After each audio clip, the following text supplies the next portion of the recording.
Ever wondered where Arizona gets all its water?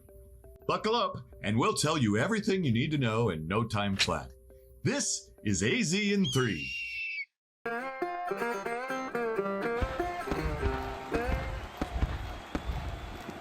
We've all heard the news about the shrinking water supply from the Colorado River, and a lot of people are wondering, where does Arizona get all its water? And are we in trouble? Let's take a quick look at our state's history to see how Arizona got its water.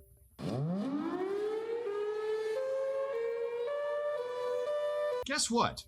Aquifers and underground sources of water are the largest sources of water in Arizona. This water comes to the surface through wells, springs, and natural seepage into creeks and rivers. Providing 41% of the state's water, groundwater is a very important source. Much of our water comes from the Colorado River. In 1922, the Colorado River Compact was formed to plan the usage and storage of the water in the Colorado River Basin.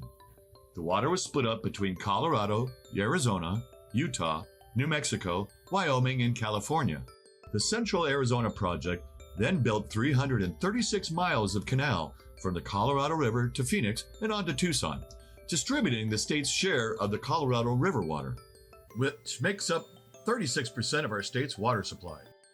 Luckily, since ancient times, Arizona has been crossed by some beautiful rivers.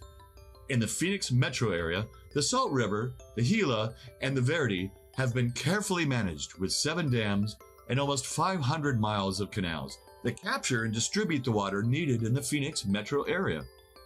Hohokam people, who lived here over 2,000 years ago, built a complex series of canals that we learned from as we built out the current system. Local rivers account for 18% of Arizona's water supply.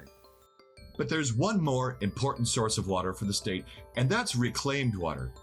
Did you know that the city of Phoenix treats and reuses an astonishing 89% of its wastewater? Phoenix can treat 150 million gallons of wastewater per day, then use it for irrigation of parks and golf courses throughout the city. Given the size of the population of Phoenix, these reclamation efforts are a real help. The recycled water accounts for 5% of the water used throughout the state. So there you have it, the story behind all the sources of Arizona's water, all in under 3 minutes. Check out some of the links below to dive in a bit deeper. We think you'll see that Arizonans have a keen understanding of the importance of water conservation. See you next time. This has been AZ in 3.